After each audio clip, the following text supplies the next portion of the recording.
buongiorno a tutti.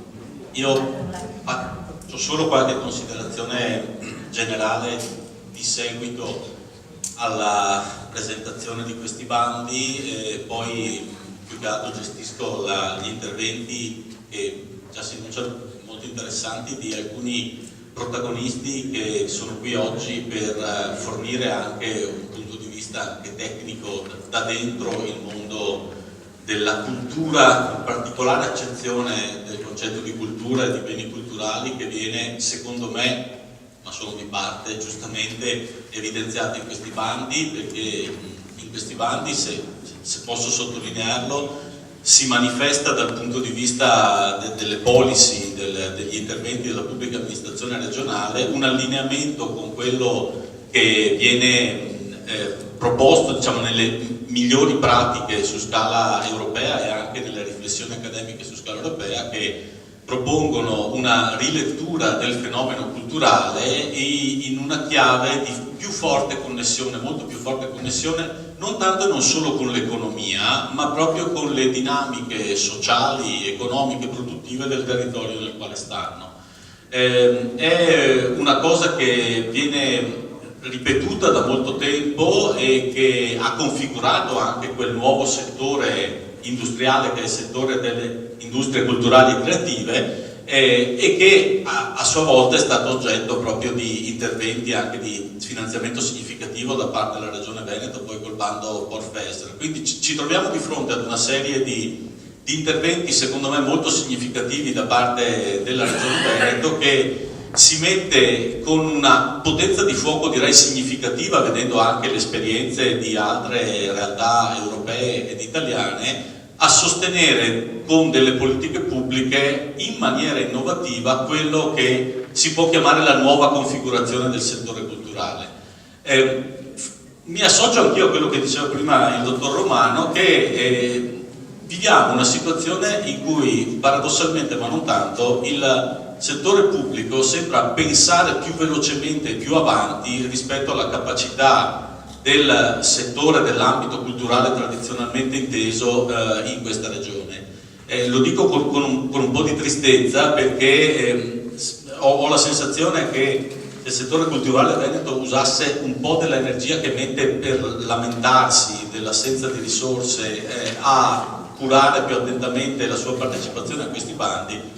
Probabilmente quella specialità quasi olimpica che è il lamento alla veneta avrebbe meno occasioni di manifestarsi, e invece noto che continua ad essere appunto delle gare sempre abbastanza diffuse sul territorio di questa pratica che non fa bene al mondo della cultura. Quindi questo meccanismo quasi automatico del partire con il lamento mancano soldi, senza poi sapere che in realtà le risorse finanziarie per le produzioni culturali sono più di prima, solo che stanno arrivando in una maniera diversa. E ovviamente, come tutte le realtà produttive, e la cultura è una realtà produttiva, perché se si vuole affermare che con la cultura si mangia, automaticamente si sta dicendo che si è di fronte a una realtà produttiva, come tutte le realtà produttive della nostra economia, della nostra società, le cose stanno cambiando per le imprese, stanno cambiando per la pubblica amministrazione, stanno cambiando per l'università. Nel caso delle produzioni culturali le cose stanno cambiando in una direzione ormai abbastanza precisa, che è quella della relazione, del dialogo con quello che succede fuori dai musei, fuori dai teatri, fuori dalle biblioteche, con le dinamiche che si attivano nel mondo dell'innovazione tecnologica, della produzione di eventi anche. Molto spesso nel mondo della produzione culturale, lo spettacolo, quando parli di evento sembra di aver nominato il demonio, perché è qualcosa di blasfemo rispetto alla sala teatrale o alla sala cinematografica. C'è ancora molta resistenza, a volte ideologica o appunto culturale in senso profondo, all'accettare il fatto che la stessa parola cultura, la stessa parola patrimonio, come viene giustamente sottolineato in questo bando, non è più proprietà di un mondo o di una dimensione professionale che può mettere dei confini all'uso delle parole. La parola cultura, la parola patrimonio, la parola creatività ormai si sono diffuse nelle aziende, nella pubblica amministrazione, negli incubatori d'azienda, sono parte del linguaggio di tutti i giorni La sfida che ha di fronte il mondo culturale è quella di riconquistare la centralità nell'utilizzo di queste parole, facendo vedere quanto vale, facendo vedere quante possibilità ha il mondo della conservazione museale, il mondo dell'archivistica, il mondo del teatro, il mondo del cinema, il mondo delle arti, nel parlare col resto del mondo. Faccio solo un esempio e poi passo alla parola. Il tema dell'archivio, che era squisitamente fino a poco tempo fa una professione molto di nicchia, molto ristretta, molto legata a delle dimensioni proprio anche chiuse, fisicamente chiuse nella dimensione spaziale dell'archivio, molto legata alla ricerca storica. Bene, anche da esperienze recenti che noi abbiamo fatto in alcuni distretti industriali della regione Veneto,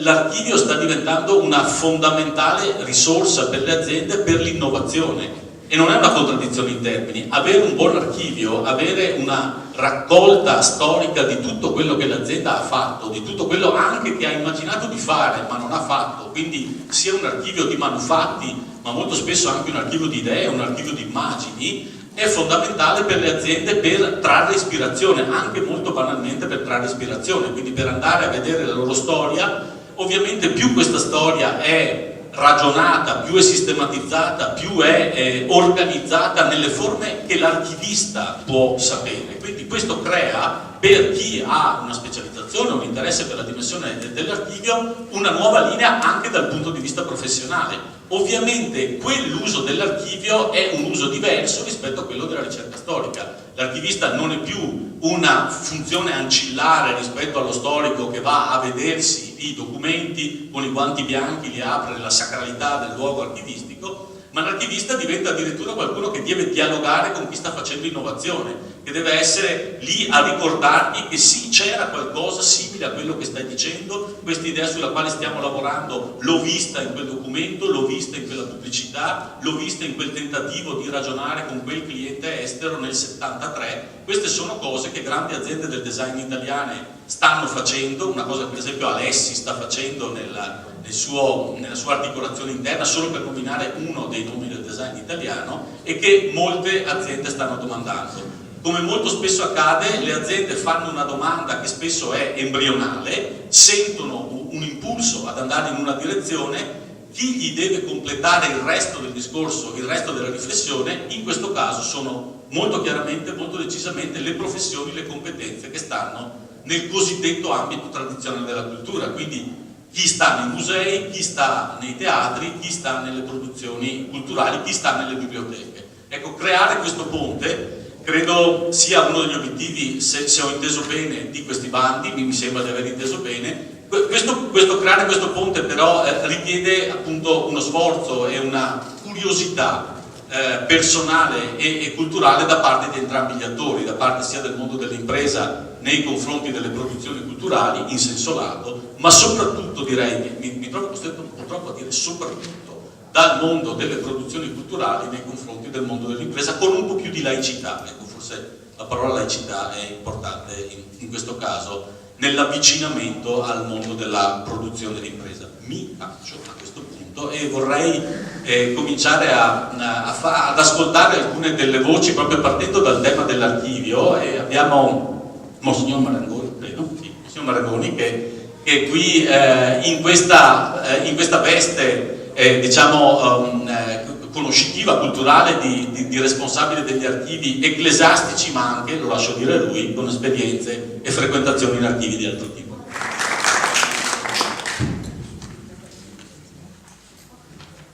Buongiorno a tutti. Sembrerà strano che prete partecipi a un incontro del genere, e d'altra parte la Chiesa circa gli archivi ne sa.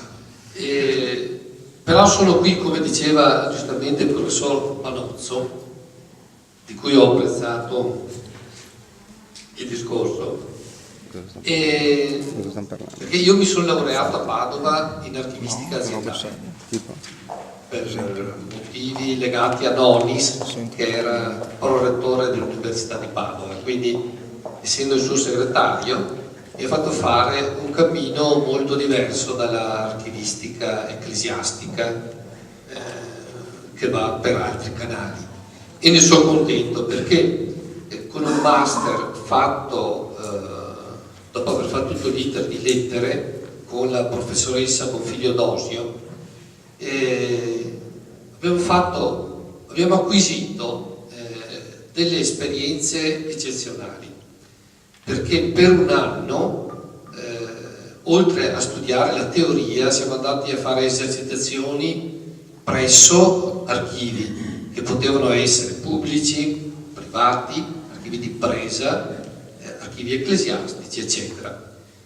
Dopo la laurea ho assunto subito la mia funzione, quindi mi hanno mandato a riordinare l'archivio centrale della CEI a Roma. Ci ho messo 4 anni.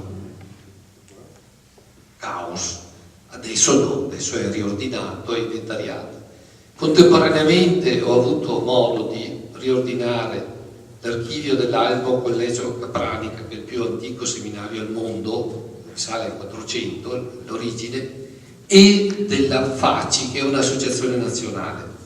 Poi rientrato a Vicenza, oltre all'archivio diocesano e a tutti gli archivi parrocchiali, il progetto è durato 8 anni, mi hanno chiesto, io ho fatto resistenza ma poi ho dovuto cedere, di presiedere a dei progetti di riordino e inventariazione di archivi d'impresa.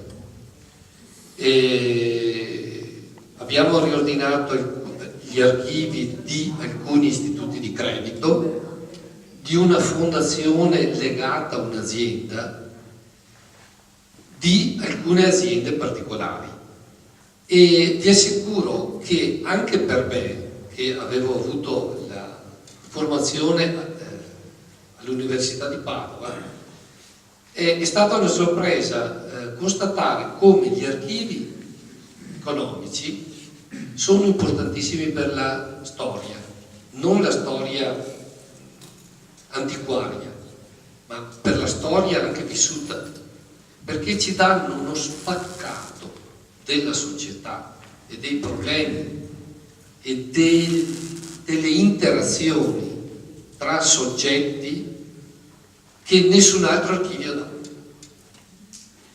Certamente non gli archivi ecclesiastici, che hanno tutto un loro taglio, perché l'archivio, sapete, è lo strumento giuridico di un ente, e quindi dentro l'archivio ecclesiastico sai già di trovare certi tipi di documenti.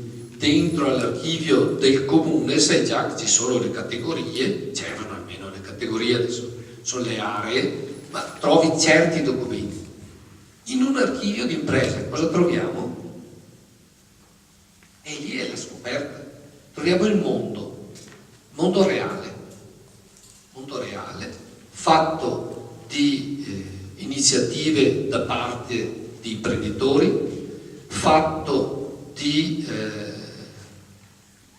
manovalanza più o meno qualificata di gente che viene dal popolo, fatto di rapporti con altre imprese, col mondo economico, con le crisi, con le leggi dello Stato o della Regione. Cioè è veramente, si dà uno spaccato del mondo reale in quel momento. E poi naturalmente, se l'archivio ha 50 anni, è interessante vedere da 50 anni in qua che cosa è avvenuto sia a livello economico, sia a livello sociale, sia a livello politico in quello specifico mondo che è un'impresa.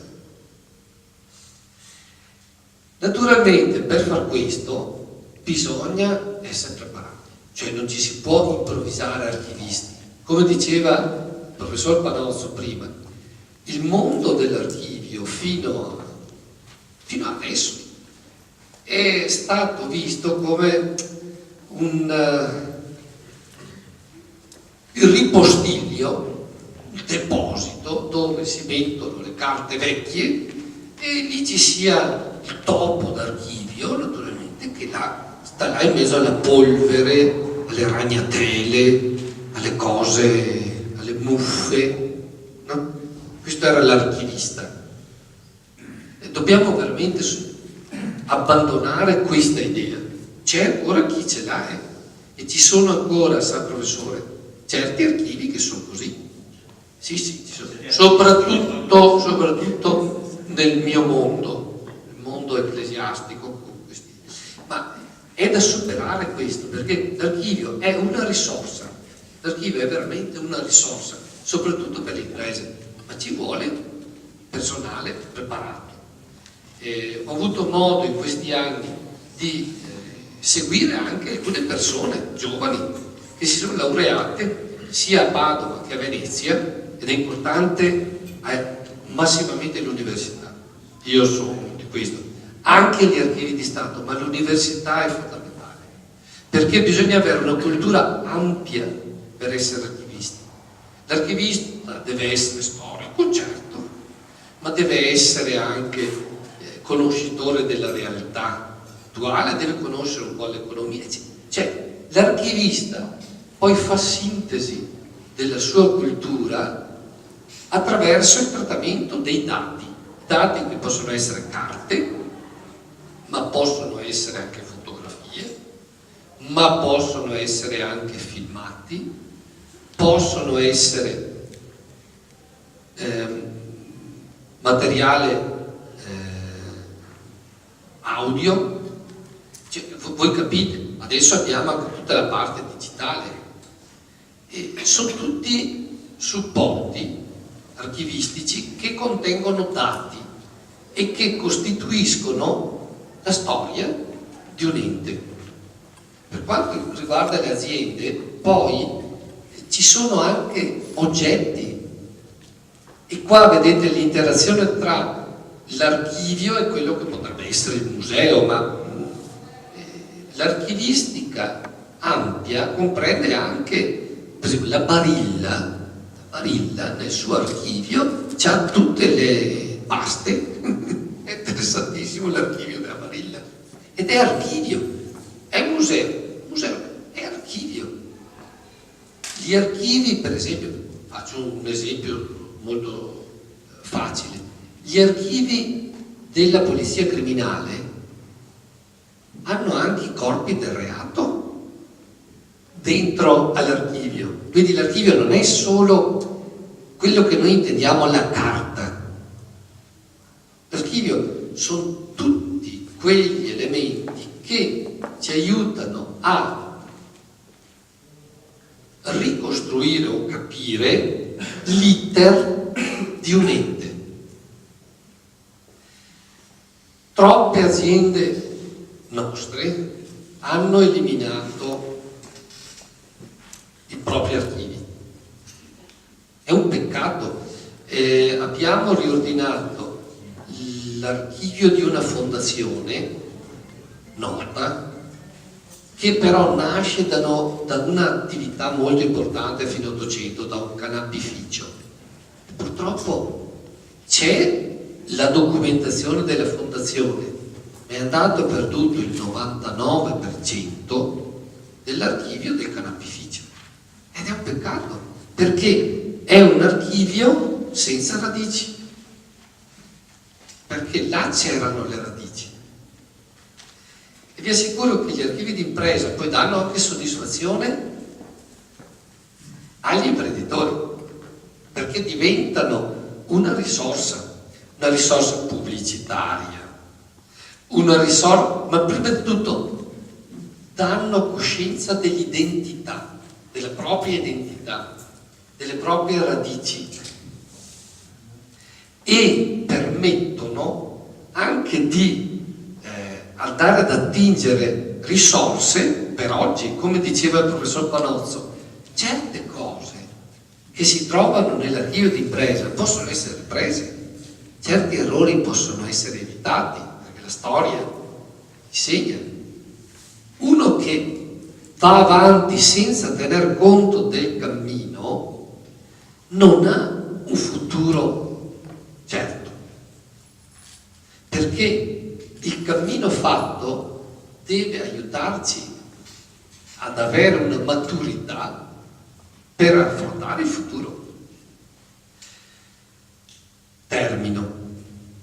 È importante per le imprese però trovare delle ditte di archivistica capaci. E ci sono alcuni singoli archivisti, ma molto spesso si perdono. Lì il lavoro d'equipe, secondo me, è importantissimo. Anche l'ho sperimentato con questi giovani archivisti che adesso stanno lavorando bene, hanno costituito anche imprese qui nella nostra zona. E stanno lavorando perché c'è l'interscambio, c'è anche l'interscambio di competenze, perché bisogna sapere innanzitutto trattare il dato. Molti archivisti partono col computer e lì perché ci sono alcuni archivisti che perdono e quindi diventa anche molto dispendioso. Bisogna conoscere, saper trattare i documenti, riordinarli, dare loro la struttura, mail con titolario, poi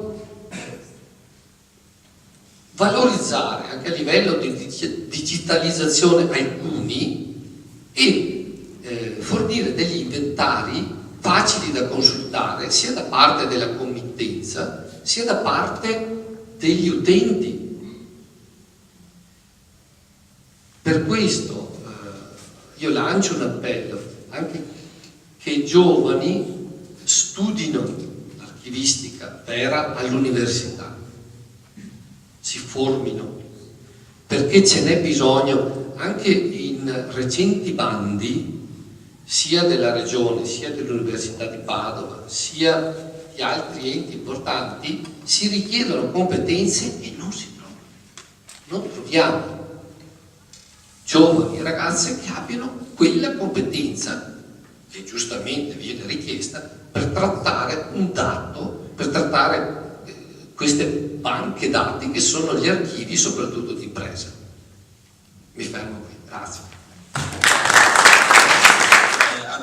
Le persone che abbiamo pensato di far intervenire oggi sono un mix secondo me interessante di voci da questo mondo e sono tutti interessanti per motivi diversi, ma c'è un elemento di interesse forse a me più vicino perché riguarda l'università e ha a che fare con ricerche che negli ultimi anni abbiamo cominciato a fare anche qui con supporto della regione, proprio andando ad esplorare gli ambiti delle nuove forme di uso degli archivi e di uso dei musei e di allestimento dei musei, cercando di lavorare sull'innovazione, perché ovviamente si fa innovazione anche in questi campi, la parola l'abbiamo usata e continueremo a vederla usare nel contesto dei beni culturali e delle produzioni culturali. E in questo contesto, diciamo, della ricerca e dell'innovazione, io vorrei chiedere a Stefania Zardini Lacedelli di presentare il suo lavoro di ricerca che nasce appunto da una formazione universitaria in questo campo e che poi prosegue anche grazie al sostegno della Regione. Grazie al professor Panozzo. Tra l'altro io mi sono laureata a Ca' Foscari in economia della cultura, quindi insomma sono temi che abbraccio da tanti anni. Grazie.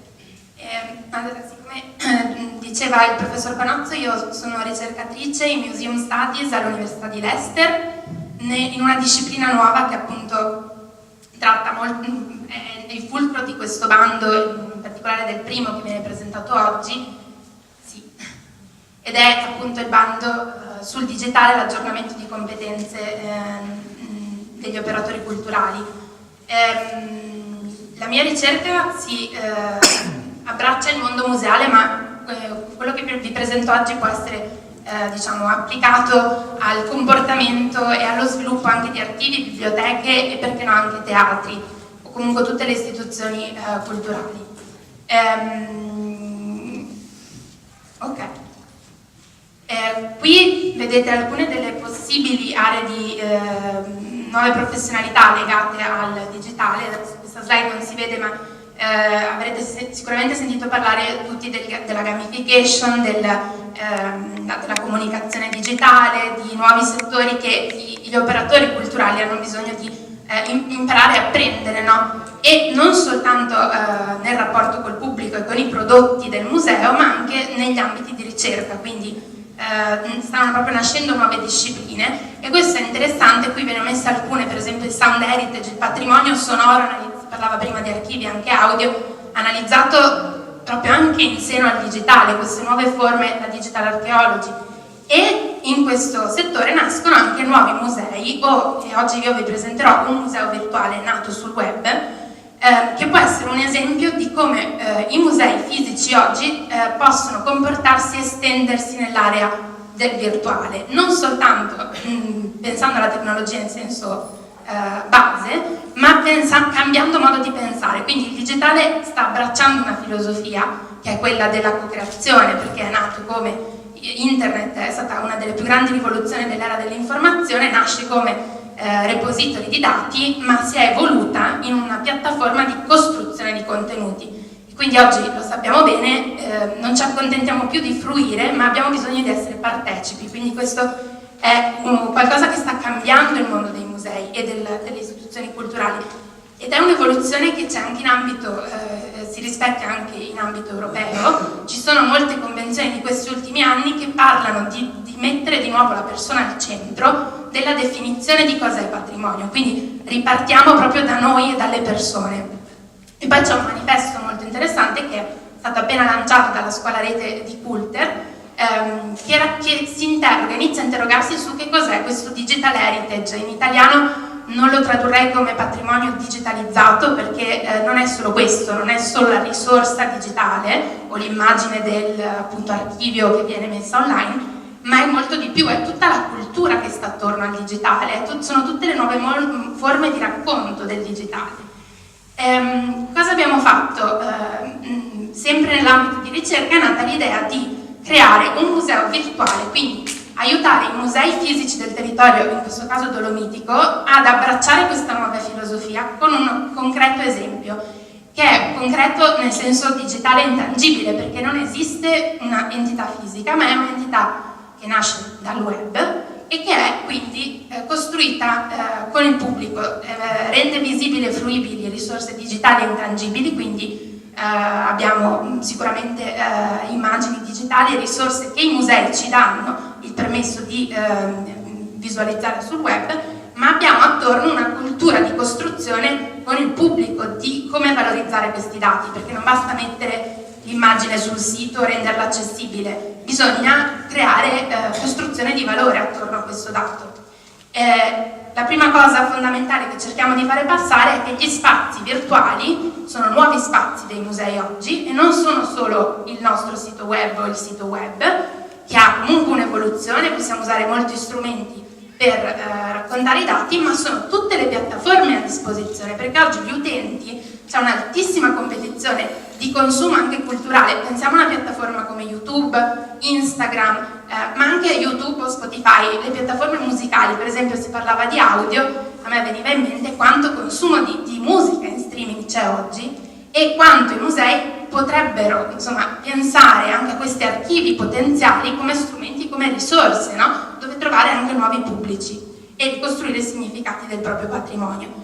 Adesso qua vado veloce perché ovviamente lavoriamo su vari strumenti digitali, questa è una parte, insomma, che è un modo anche per valorizzare la comprensione e il contesto del dato, c'è il digital mapping, creiamo, insomma, visualizzazioni temporali interattive, andiamo a intervistare, quindi recuperiamo. Un'altra cosa che il digitale fa è che permette di creare nuovo patrimonio immateriale, perché è il dato stesso, l'immaterialità non è un dato fisico che noi possiamo appunto raccogliere in un archivio, è l'interazione con la persona, e il digitale ci dà questa possibilità attraverso appunto la registrazione video. Qui vedete alcuni ragazzi, perché dopo vi racconto come si costruisce questo museo, e poi c'è questo altro aspetto molto interessante. Prima il professor Panozzi citava il rapporto col fuori, quanto i musei hanno da raccontare del loro territorio e quanto per esempio applicazioni multimediali ci permettono di uscire dal museo e quindi di trovare il contatto nuovo con queste risorse che hanno interne, con la città, con il paesaggio. Noi siamo un museo virtuale del paesaggio, quindi raccontiamo il paesaggio, in realtà la nostra sede fisica sono le Dolomiti. Ecco, questo è un concetto che stavo accennato prima, ma è un concetto interessante. Quando si parla di digitale io dico sempre, prima di tutto chiariamo cosa stiamo intendendo, perché per me digitale è tutta la cultura del web che ha portato una rivoluzione nell'era della conoscenza. Quindi se prima il museo era concepito come un ente che trasmette informazioni, la mostra curata il prodotto culturale curato dal curatore, scusate il gioco di parole, che viene praticamente erogato a un pubblico, oggi non ci basta più, deve essere affiancato da un modello piattaforma, quindi sì, però costruisco una piattaforma che permette di creare valore con vari tipi di pubblico. Ed ecco perché questo museo viene creato con gli studenti, che avete già visto prima nelle fotografie, abbiamo coinvolto più di 300 studenti nell'ultimo anno, proprio facendo un po' quello che questo bando chiede di fare con gli operatori, cioè aggiornando le loro competenze digitali e facendogli immaginare nuovi modi di interagire con questo patrimonio che magari loro considerano un po' statico o polveroso, invece scoprono nuovi modi di raccontarlo. La foto centrale ritrae dei ragazzi che stanno impersonando una leggenda dolomitica che poi è stata montata, è stato creato un video, per cui si va anche a cercare di stimolare le interpretazioni. Piattaforma quindi anche per istituzioni culturali, questo dicevo prima, archivi, biblioteche che donano le loro risorse digitali e co-creano anche prodotti nuovi. Invasioni Digitali è un movimento culturale che da 5 anni insomma, è attivo in Italia, non solo, e questo è un modo ancora nuovo di coinvolgere, oltre che i musei, anche le comunità, non solo quelle fisiche ma anche quelle virtuali. Oggi gli utenti del museo sono anche visitatori virtuali e noi non possiamo sapere quante persone entrano in contatto col museo. Mettendo un'immagine semplice sul web, questa immagine, sì certo, se valorizzo il suo percorso può raggiungere una larghissima utenza, ma lo fa già, perché comunque il web è qualcosa che non riusciamo totalmente a controllare, questo è bene esserne consapevoli. Chi siamo e che competenze ci vogliono? Abbiamo detto prima che è un museo modello, tra virgolette, del comportamento virtuale di un museo, quindi questo può essere applicato a tutte le realtà che si pensano non solo come musei fisici ma anche come entità che estendono la loro presenza sul web, e uniamo competenze diverse, quindi ci sono quelle tradizionali delle discipline a cui il museo afferisce e poi ci sono sviluppatori informatici, grafici, esperti in comunicazione, ma soprattutto quello che su cui vorrei puntare oggi, l'aspetto del digital cultural heritage, cioè rendere consapevoli anche operatori che lavorano nei musei che per digitale non si intende solo un'alfabetizzazione digitale, che sicuramente è necessaria, però si va oltre, perché è abbracciare una filosofia diversa di fare cultura. E questo, appunto, come dicevamo sull'archivio, richiede competenze complesse, perché è un mondo, io ne sto analizzando una piccola parte perché mi occupo di sound heritage, quindi di patrimonio sonoro nell'era digitale, però questo apre veramente capitoli infiniti, quindi ringrazio la Regione Veneto, perché questo bando è un segno che si vuole andare ad analizzare, a dare competenze nuove. Solo per chiudere vi faccio vedere, analizzare un attimo il contesto in cui nasce questo museo. Ci sono una serie di musei molto piccoli, molto belli, molti dei quali non hanno personale addetto, quindi noi lavoriamo con un bacino di operatori importanti che però non sono assunti, quindi sono collaboratori esterni, ed è una realtà stimolante, molto frequente nei musei e anche ricca di potenzialità, perché sono persone che comunque abbracciano varie discipline. Allora vi lascio questa suggestione per chiudere. Questa è un'analisi del 2006 di un ricercatore che si chiama Schweibens. Sono state fatte anche altre analisi, solo analizzando il comportamento del sito, quindi non parliamo delle piattaforme che abbiamo visto prima. Lui ha visto che ci sono varie tipologie di sito internet che in realtà dietro le quali ci sta una mentalità diversa, quindi il sito brochure, l'idea di dare informazioni per raggiungermi, quindi io in realtà mi sto pensando come una realtà fisica e tu mi devi raggiungere e fare una visita fisica. Il sito content, che è il sito che in realtà presenta delle collezioni online, quindi si sta già pensando in modo un po' diverso, cioè io sono anche un'entità virtuale che viene esplorata.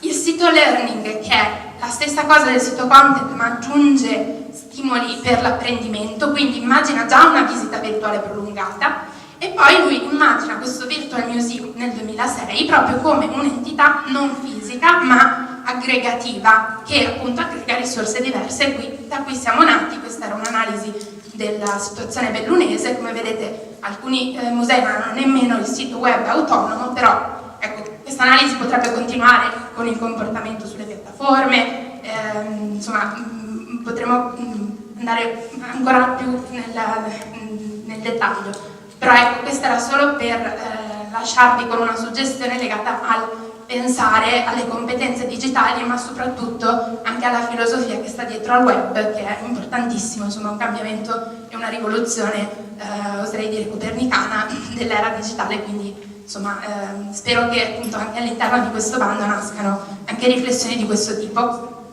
Grazie. Grazie. Sottolineo ancora una volta con spirito di appartenenza accademica che questa è la ricerca che vorremmo vedere fatta, e che quando si accusa a volte giustamente l'università di non essere abbastanza pratica, che sia una bella smentita di quello che possiamo fare, soprattutto quando lo facciamo in chiave comparativa anche di lavoro con colleghi a livello internazionale.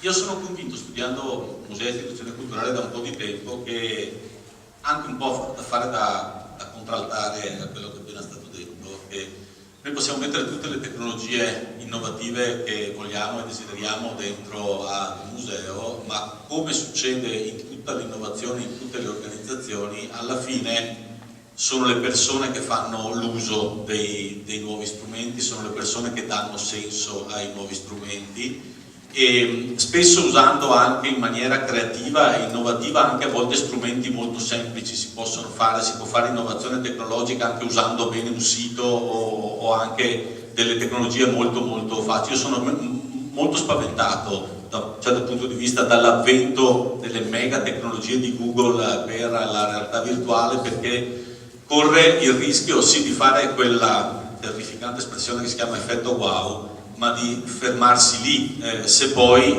non succede, quello che invece dovrebbe succedere è che la parte formazione di questi bandi, secondo me, è in grado di far fare, e cioè se le persone che stanno dentro alle istituzioni culturali o alle imprese che dialogano con loro fanno entrare l'utilizzo di queste tecnologie dentro ai loro processi e le acquisiscono un po' come patrimonio personale nel loro lavoro, e trasformano il loro lavoro di curatori, il loro lavoro di direttori museali, ma anche il loro lavoro di archivisti, come si diceva prima, alla luce di questa innovazione. Cioè se non si fa il lavoro anche sul capitale umano, cioè sulle persone che stanno dentro, queste tecnologie rischieranno di fare uno strato, a volte molto spesso, e quindi controproducente, di appunto una sorta di scusa, dicendo l'innovazione l'abbiamo fatta perché c'è una bella proiezione sul muro, ma poi se non cambiano le persone. Tutto questo per dire che, per chiamare Monica Celi, che secondo me è un rappresentante invece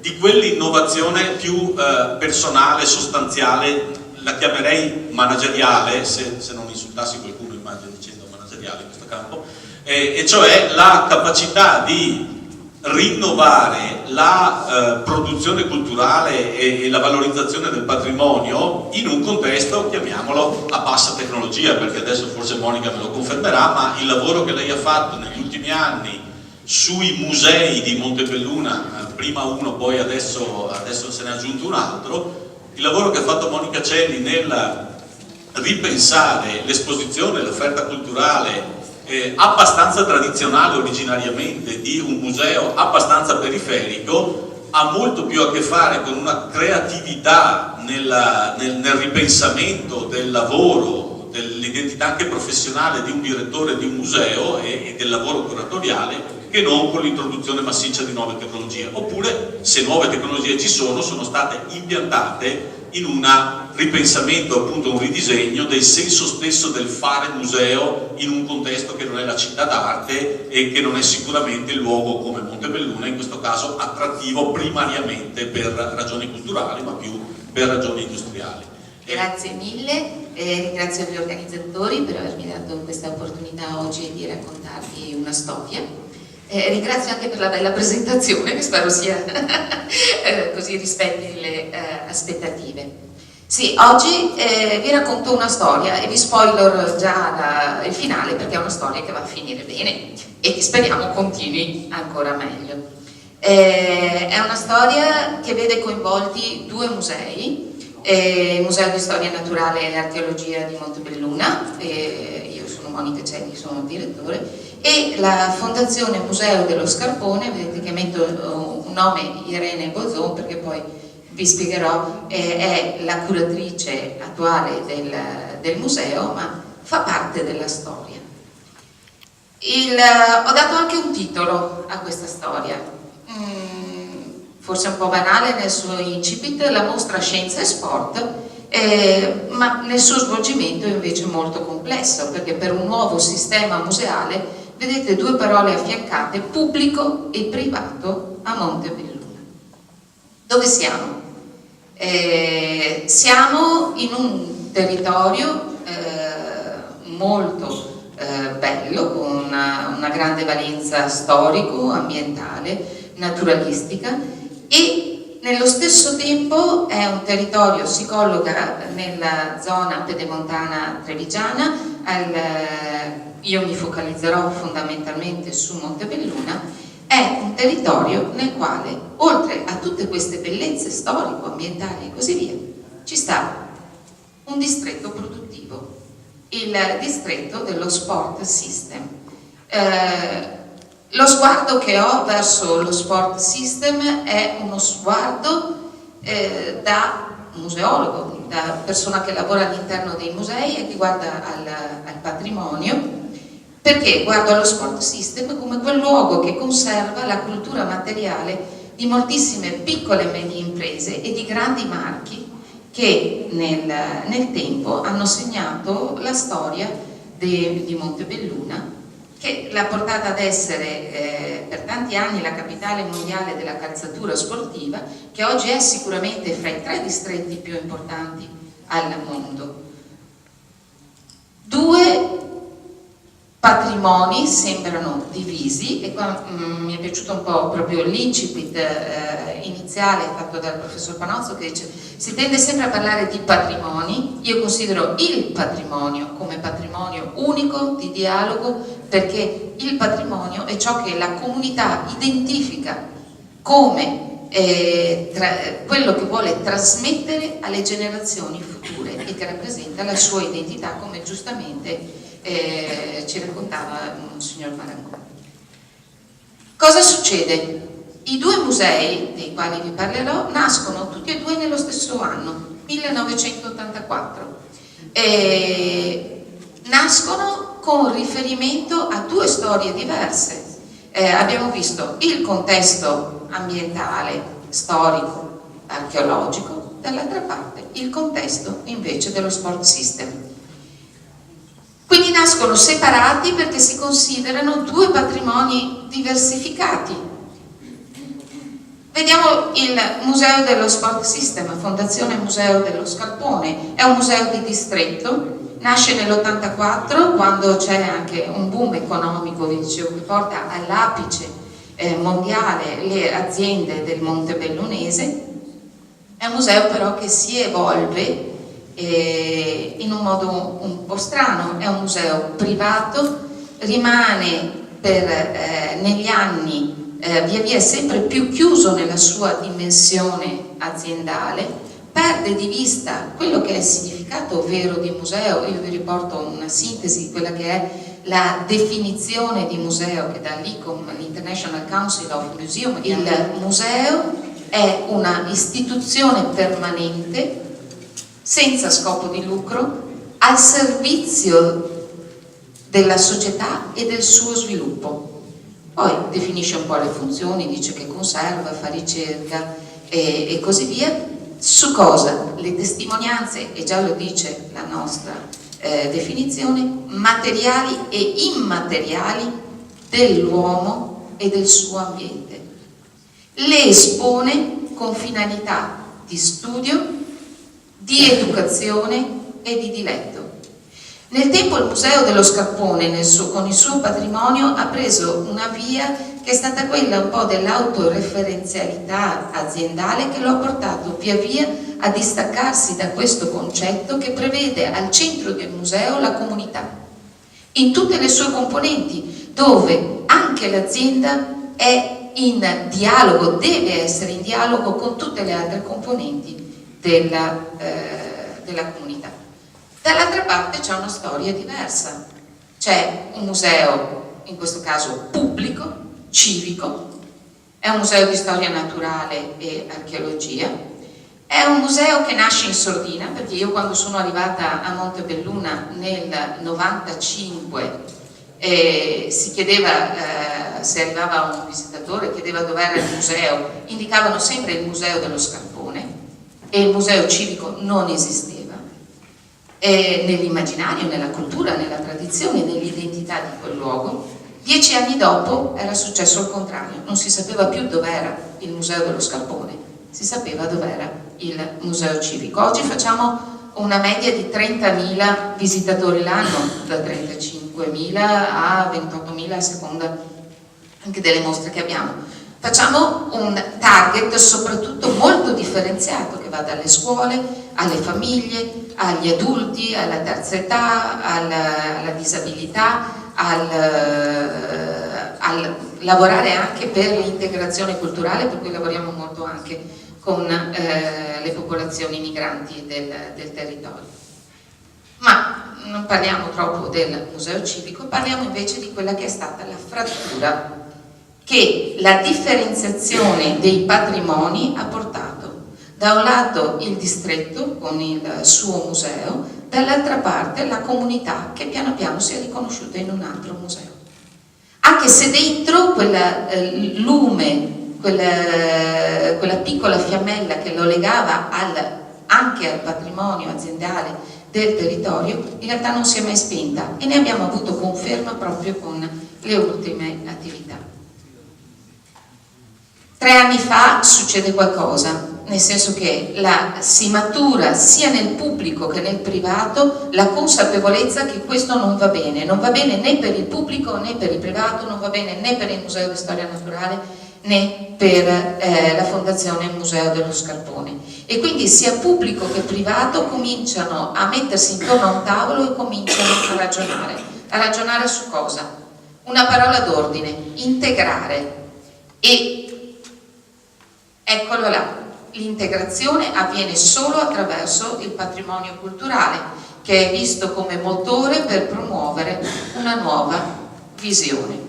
Allora, da un lato parliamo di sport nel museo della Fondazione del Scarpone, dall'altra parte parliamo di scienza, di natura, di storia, di archeologia. E allora l'idea che nasce è quello di fare in modo che lo sport diventi scienza. Ne esce un'idea per una mostra,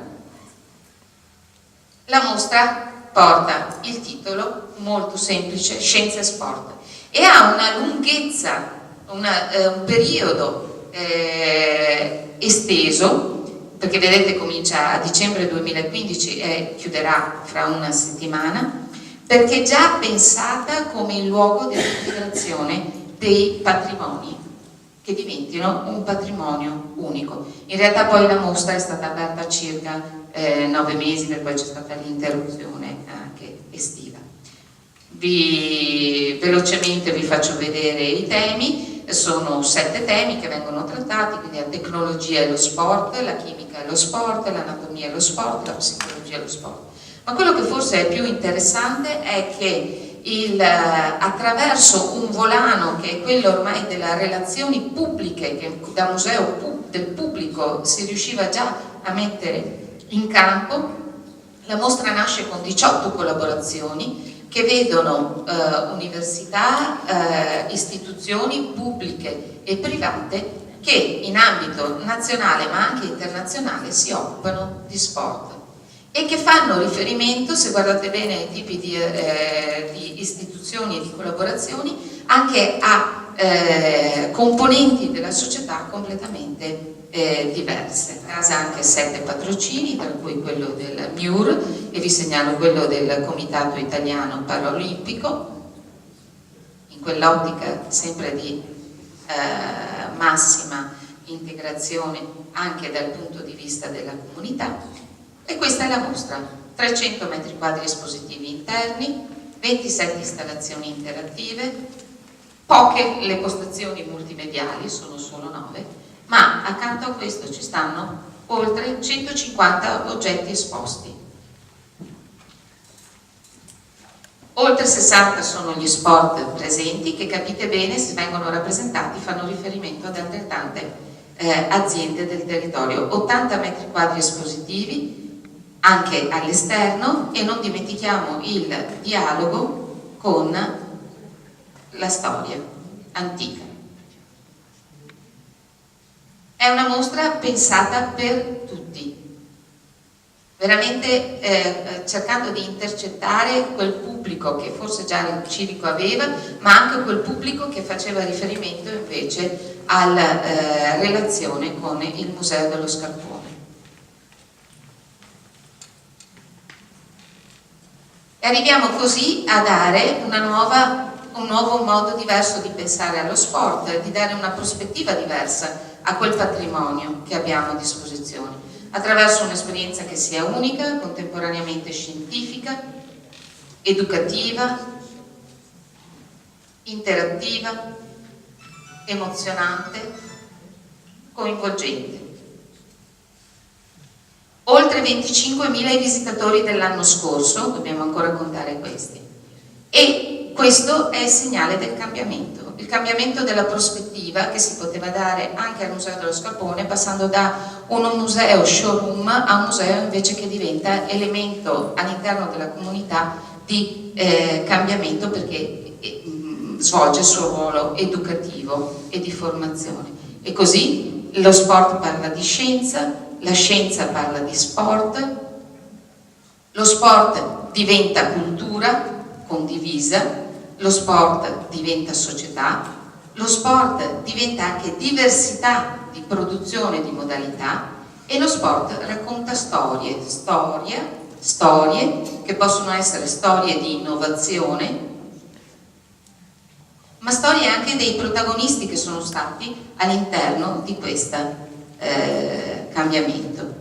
La mostra Scienza Sport diventa quindi uno spin-off, quasi una start-up, e porta a un contatto. Si fa una convenzione tra il pubblico e il privato che trova un terreno fertile in un substrato culturale che era pronto sul quale costruire il cambiamento, che è proprio il progetto Sport Muse, che ha agito 2 anni per la formazione, per stimolare la ricerca, per riordinare parte anche dei materiali.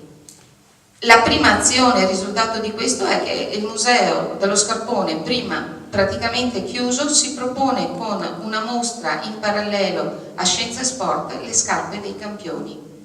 Le scarpe dei campioni sono suddivise in 10 stanze, si parla di 10 campioni che in realtà sono i mediatori di quello che è il processo tecnologico e di sviluppo e di storia del territorio dove si è inserito appunto il distretto dello Sport System.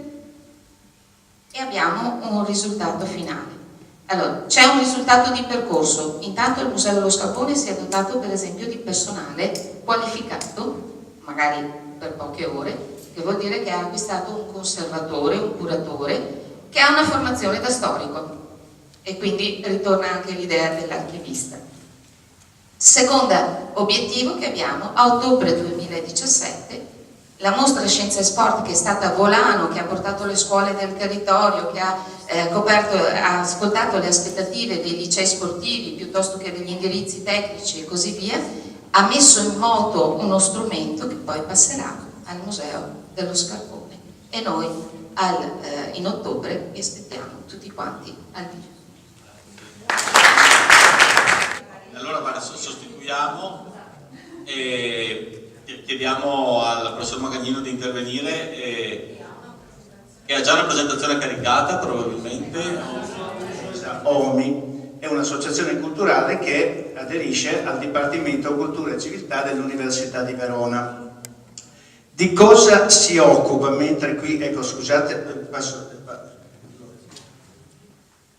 allora, praticamente lo strumento del quale ero prima originariamente un collezionista, del secolo scorso, non dico quanti decenni, è questo che vedete. Questo è un libricino che vi ho aggiunto, una monografia, uso impropriamente il libricino dal punto di vista del formato, non del contenuto. Tra parentesi, questa è la monografia del decennale, del bicentenario del 2010 dell'Unificio Zucchi di Cremona, che praticamente mi è arrivata dopo, dal 2014 ho cominciato a fare la caccia, mi è arrivato proprio ieri, che ero andato presso la sede per fare alcune foto sia del nostro archivio e anche delle stagiste che ci lavorano. Ecco, e tra parentesi, proprio per confermare quello che diceva Monsignor Marangonna, ecco, qui dentro, sfogliandolo e leggendolo, ha potuto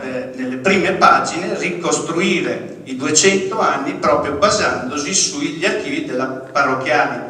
Ecco, ci sono dei riferimenti ben precisi e quindi c'è della necessità in taluni casi di aziende, ne ho un'altra sempre in provincia di Milano che compie i 200 anni il prossimo anno e che praticamente ha perso la memoria e deve utilizzare appunto archivisti per andare a cercare e ricercare, perché durante i cambi di proprietà, i passaggi di proprietà, spesso queste opere qui vengono buttate disgraziatamente al macero perché danno fastidio, tant'è che nell'archivio abbiamo 3 monografie del marchio Bolla e, giusto per darvi subito della tangibilità, è la brand manager, come si suol definire e chiamare, cioè la responsabile che cura quel marchio di un consorzio di marchi, perché GIV è un consorzio di marchi, non era a conoscenza che esistessero 3 monografie della Bolla precedentemente, e ho altri casi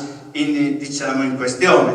Ecco, allora cosa facciamo noi in pratica? Raccogliamo, e soprattutto da parte mia, ormai sono un cacciatore e un molestatore di aziende, e qui poi ve la dice lunga anche sul fatto come le aziende non interpretano, non capiscano quello di cui io ammiro moltissimo il bando, le buone, diciamo, gli obiettivi che si propone di incrementare e valorizzare sia il patrimonio aziendale e attraverso questo strumento della comunicazione di impresa istituzionale appunto la storia e il valore dell'azienda. Ecco, io vi ho portato, poi se volete vederlo, questa è di Fernet Branca che ha vinto, tra parentesi abbiamo anche creato un premio che è arrivato alla 3ª edizione, stiamo già programmando la 4ª che si concluderà nell'ottobre del 2018, tra parentesi abbiamo quest'anno per la prima volta il patrocinio della Regione Veneto, peccato che ancora non ci ha dato il bollino per sistemare tutte le nostre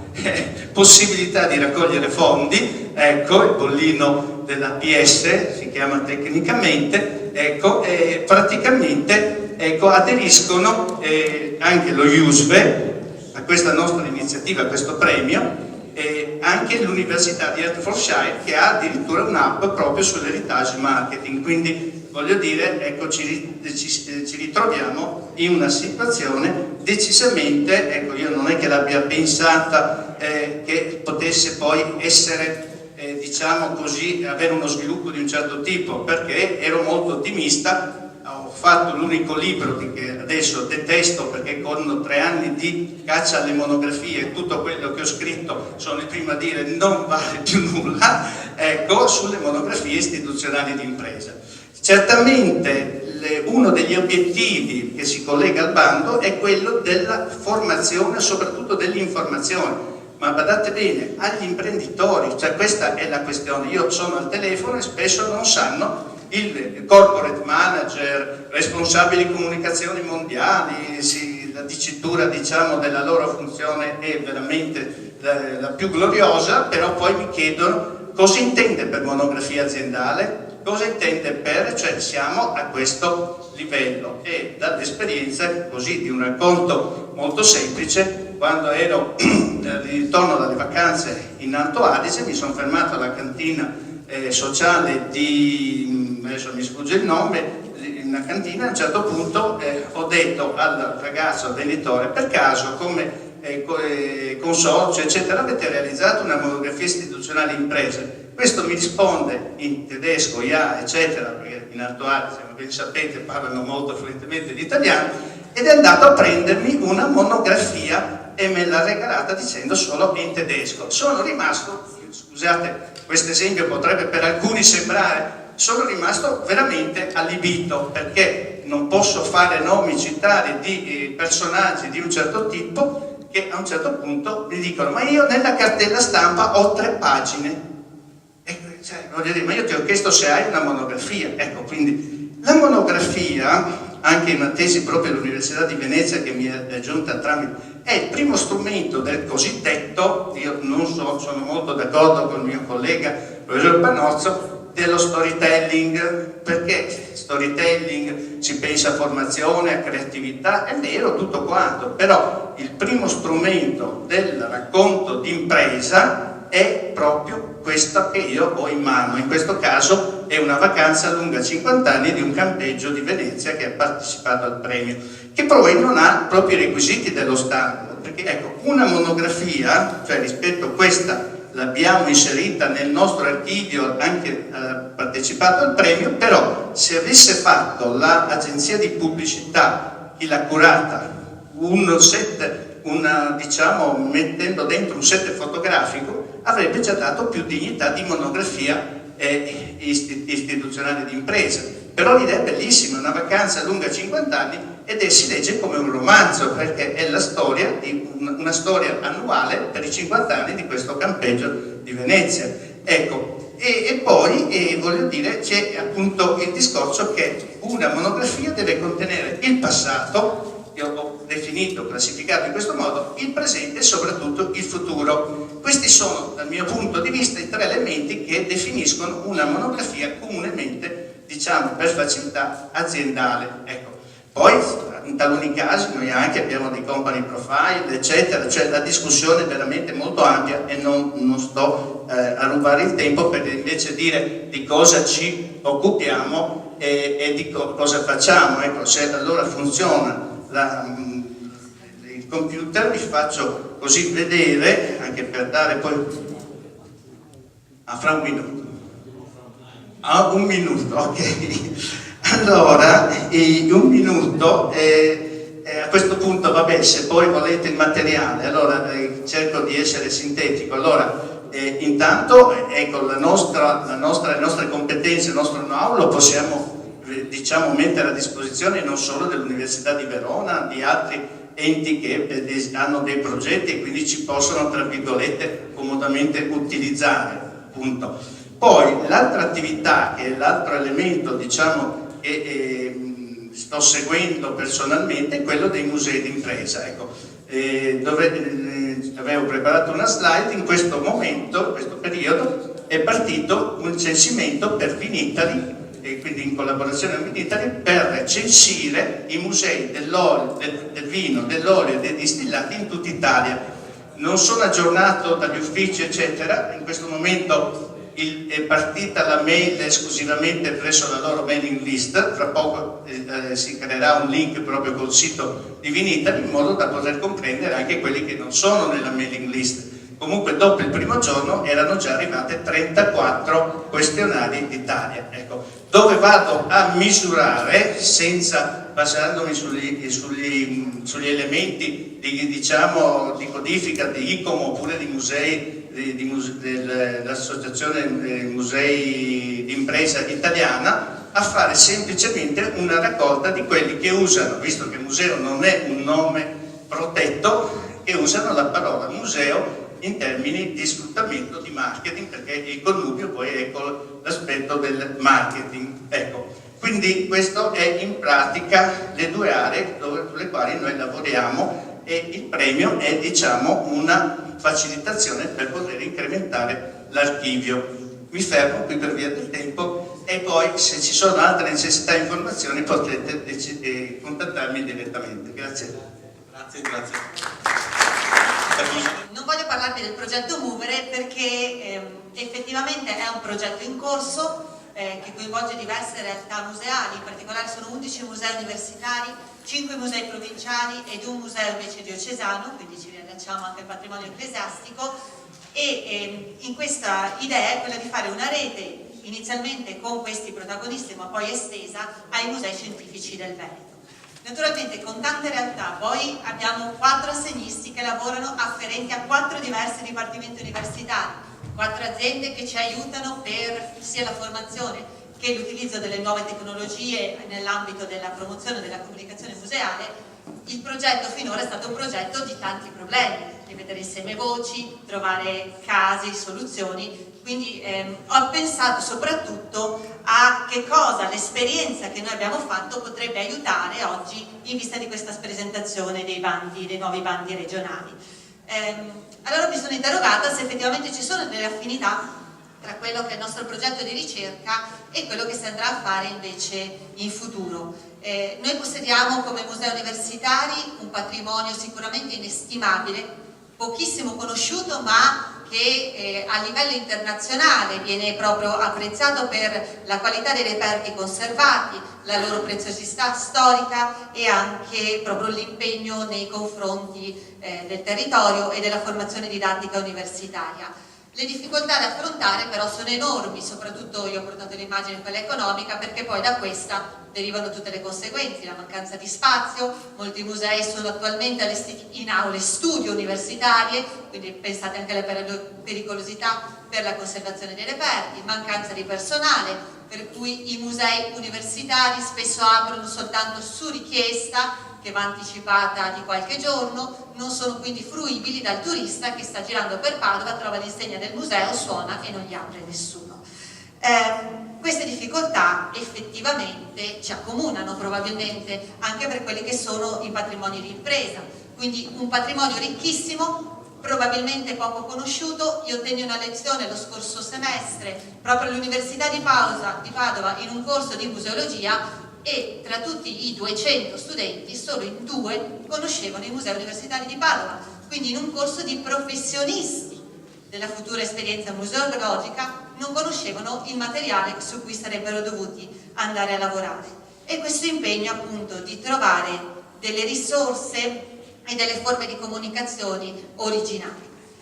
In comune, quindi la nostra esperienza può avere quello degli obiettivi, che è quello di far conoscere, promuovere la nostra ricchezza, farla diventare veramente una richiesta pubblica generalista, ma attualmente, non farò partire il video, ma lo potrete trovare tranquillamente su YouTube, questo è un video di presentazione del Museo di Zoologia dell'Università di Padova, lo vedrete girato in sale vuote, ma non perché siano stati cacciati i turisti per fare il video, ma perché le sale sono vuote. Quindi diventa veramente una testimonianza forte di questa mancanza di capacità di comunicare questo valore, questo patrimonio che noi possediamo. Come possiamo allora intervenire per presentarlo? Perché nel momento abbiamo proprio avuto la riprova portando degli studenti all'interno del museo, essi stessi sono poi ritornati con amici, familiari, quindi è proprio una mancanza di conoscenza di quello che si trova e del valore che si trova al suo interno. Esistono vari metodi, la via larga, le grandi mostre internazionali, l'utilizzo delle grandi tecnologie, per par condicio con Vicenza, vediamo magari anche quella di Padova, vado velocissima, che però tendono a portare a questi risultati. Noi preferiamo la via stretta, qui c'è un caso esemplare, e la via stretta è quella di creare un legame fortissimo con il territorio, un legame perché questi musei e anche le realtà di impresa hanno questa peculiare vocazione, sono piccoli musei ma che sono strettamente connessi con la comunità a cui appartengono, quindi anche i musei scientifici sono musei del territorio che documentano un particolare ecosistema che nel museo trova la sua ragion d'essere storica ma che poi si può esperire anche fuori del territorio. I musei universitari hanno la loro grande forza nell'essere creati proprio da chi ha studiato all'Università di Padova, sono una testimonianza storica di quella comunità. E allora noi stiamo lavorando moltissimo per quanto riguarda la promozione con le scuole, per agganciare proprio questo nuovo pubblico con delle proposte di gamification, se ne è parlato in precedenza, di co-creazione dei contenuti, su cui non mi soffermo e vado veloce. Sul secondo punto, il turismo, perché questo ricchissimo patrimonio può diventare veramente un volano per un turismo ecosostenibile che non vada più nella solita Venezia di intasarmi il Canal Grande, ma venga finalmente a vedere che cosa abbiamo nei Colli Euganei, nei Colli Iberici, nella grande area di Schio, questa area metropolitana di grande interesse anche economico. La nostra rete è una rete che aiuta a comunicare insieme attraverso le nuove tecnologie e i social network, a sperimentare insieme, perché è più facile fare delle sperimentazioni in un museo, verificare il loro funzionamento e identificare delle best practices che possono essere poi condivise all'interno della rete. Vado veloce, tutto questo ci serve per crescere insieme, ricordando che il valore della cultura non è un valore che si monitora solo nei biglietti che il museo vende, ma è un valore che ha delle ricadute grandissime su macro aree strutturali. In un museo io innovo facendo tecnologia, facendo ricerca, facendo nuove professioni che possono poi spendersi anche al di fuori del mercato. Creo questa identità civile, persone che si riconoscono perché condividono lo stesso valore, e quindi porto questi giovani legati allo smartphone a venire a vedere il museo, a farsi l'aperitivo insieme e a creare comunità. Creo soft power. E quindi questa capacità veramente della cultura di diventare sostenibile, smart, se così lo vogliamo dire, e farsi veramente una portatrice di nuovi modelli di wellness e di business. Grazie a voi per l'attenzione. Questi sono i professionisti con cui sto collaborando. Ho dovuto tagliare moltissimo, ma ne avremo modo di riparlare. La professoressa Laura Guidolin del Dipartimento di Biologia, coordinatrice del progetto, e gli altri assegnisti che collaborano con me in questo. La piattaforma Mover al momento è sospesa, è in modalità Ghost perché la stiamo trasferendo in un altro sistema, sarà attiva grosso modo dal fine di agosto, i primi di settembre. Organizzeremo una serie di eventi promozionali a cui siete naturalmente tutti invitati. Già così, perché mi ero appassionata e speravo ci fosse un'altra storia anche.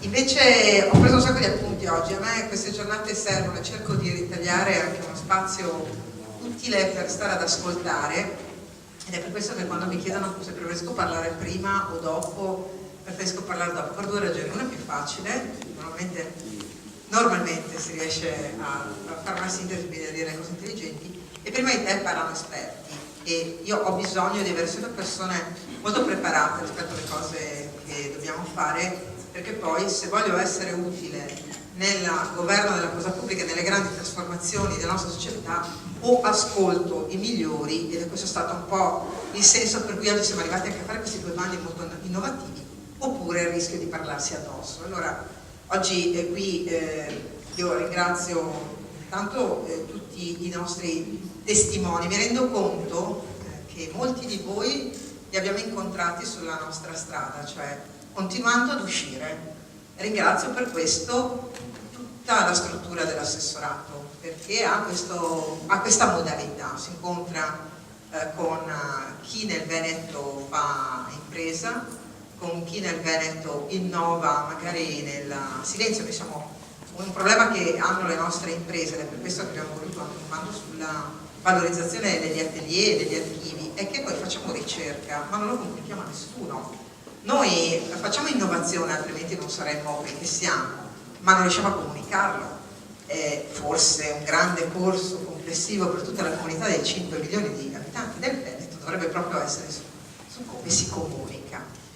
E abbiamo trovato in questo nostro peregrinare, peraltro con una nostra società che veramente accoglie le innovazioni senza comprenderle, ma le accoglie, no? È una specie di spugna, però poi abbiamo bisogno di farle diventare modello, se ci crediamo, e di codificarle se possibile. In questo ultimo periodo abbiamo quindi intensificato anche il rapporto con l'università. Non a caso oggi, di ringraziare il professor Panozzo che ci fa spesso da animatore, ma ringrazio anche l'esponente dell'Università di Verona. Dobbiamo essere molto convinti che la questione dell'università non è solo, come è dibattito di queste ore, che stanno crollando il numero delle iscrizioni, ma deve esserci invece una sempre più forte consapevolezza che aiuta nello sviluppo della comunità, che è parte integrante dello sviluppo di un territorio. Ed ecco che questi due bandi che abbiamo presentato oggi io credo abbiano le caratteristiche di aver compreso tutto quello che avevo detto fino ad ora. cioè valorizzare i migliori perché così possiamo renderli a modello e codificare anche un percorso per gli altri.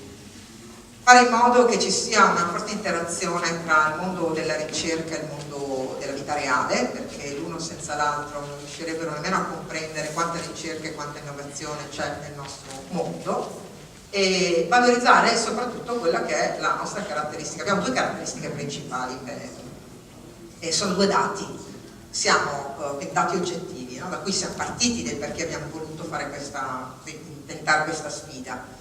Siamo la terra del lavoro, non sprechiamo, non so quante partite IVA eccetera eccetera, perché non è quello secondo me il numero a cui dover fare riferimento. Siamo la terra del lavoro, siamo la terra dell'impresa e siamo la terra con il maggior numero di turisti di tutte le regioni italiane. E come avete notato qui proprio non è stato nemmeno sfiorato il tema del turismo, perché invece abbiamo deciso di provare a capire come, bando quello sulla parte diciamo della in senso molto generale, come innovare nel linguaggio ma in una filosofia. Per quello che vi abbiamo portato alcune testimonianze di musei che hanno smesso di fare il museo secondo una nostra tradizione e anche secondo me secondo qualche luogo comune, ma che invece sono diventati propulsori, attrattori. E dall'altra c'è quello siccome siamo terra del lavoro e dobbiamo anche renderci un pochino più consapevoli di capire quanta storia, quanto valore economico-finanziario sta nella storia di un'impresa, perché se nel mondo il Made in Italy ha questo valore straordinario, ha a che fare con la storia di una terra che non è replicabile semplicemente perché cerchi di scopiazzarne un surrogato, ma perché vai nella sua identità e nella sua originalità.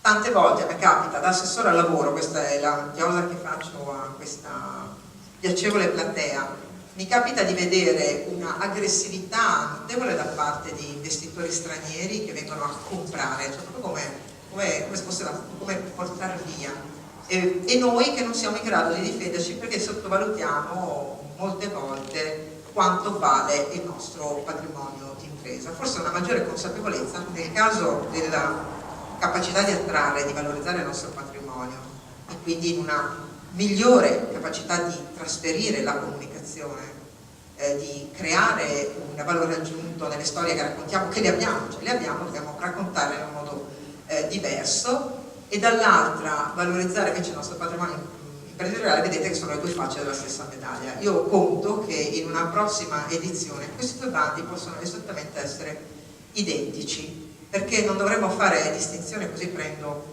a prestito l'articolo che ho visto del professor Magagnino. I musei del lavoro saranno, e sono già ora, sapete, meta di ricerca e di turismo, solo che non sono codificati, non sono valorizzati, manca tutto quello che sta attorno. E dall'altra abbiamo già visto alcune esperienze di alcuni nostri musei che hanno già deciso di andare fuori. E quante altre cose abbiamo fatto noi dentro l'assessorato alla formazione e al lavoro, quando abbiamo prestato alle imprese strumenti che sono tipicamente di altre realtà. Oggi le imprese chiedono per riuscire a creare team building, chiedono di fare teatro di impresa, chiedono di fare esperienze di altro genere. Questa contaminazione, secondo me, qui in Veneto, che è un laboratorio spesso poco consapevole della sua capacità di innovare, deve essere codificato, ed è per questo che io confido anche molto nella capacità di aiutarci a fare il sistema della università. Ed ecco perché avete visto che questa sinergia, che un tempo parlava linguaggi diversi, oggi invece trova la sua sintesi. È stato ripetuto degli operatori del mondo della cultura che oggi avrebbero dovuto riempire tutto il salone.